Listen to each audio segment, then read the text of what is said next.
గత సార్వత్రిక ఎన్నికల్లో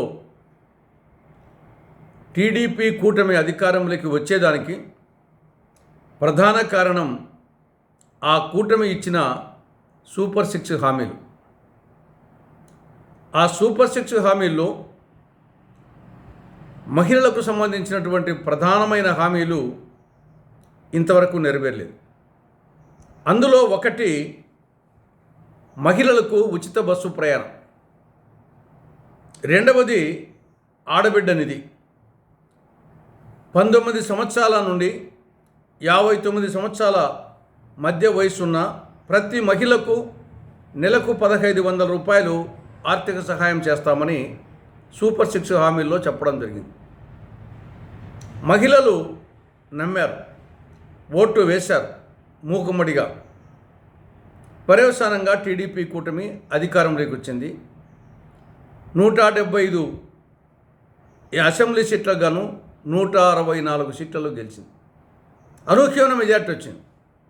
అధికారంలోకి వచ్చి 9 నెలలు పూర్తయింది. ఇప్పటికీ అతీగతి లేదు. ఉచిత బస్సు ప్రయాణం అనేది ఇంతవరకు అమలు చేయలేదు. ఆడబిడ్డ నిధి కింద దాదాపు రాష్ట్రంలో 1,80,00,000 మంది ఆ వయసు మధ్య ఉండేవాళ్ళు మహిళలు ఉంటారు. నెలకు 1,500 చొప్పున సంవత్సరానికి 32,400 కోట్ల రూపాయలు వాళ్ళకి ఇవ్వాలి.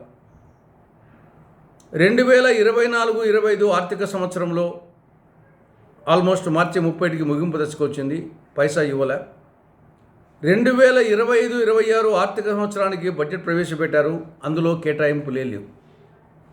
అదేవిధంగా ఉచిత బస్సు ప్రయాణానికి దాదాపు సంవత్సరానికి 3,500 కోట్లు అవుతుంది.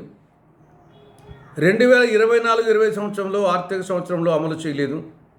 2025-26 ఆర్థిక సంవత్సరంలో బడ్జెట్ కేటాయింపులు లేవు. కాబట్టి ఇది నమ్మించి మోసగించడం, మహిళలను నమ్మించి మోసగించడం. ఏరు దాటినంత వరకు ఓడమల్లన్న, ఏరు దాటినాక బోడిమల్లన్న అనే నైజం. ఇప్పటికైనా కాంగ్రెస్ పార్టీ డిమాండ్ చేస్తూ ఉంది కూటమి ప్రభుత్వాన్ని. ఈ 2 హామీలను, మహిళలకు ఉచిత బస్సు ప్రయాణం హామీని, ఆడబిడ్డ నిధి కింద నెలకు 1,500 రూపాయలు మహిళలకు ఇచ్చే ఆ హామీని ఎప్పటి నుండి అమలు చేస్తారో స్పష్టంగా చెప్పాలని కాంగ్రెస్ పార్టీ డిమాండ్ చేస్తూ ఉంది.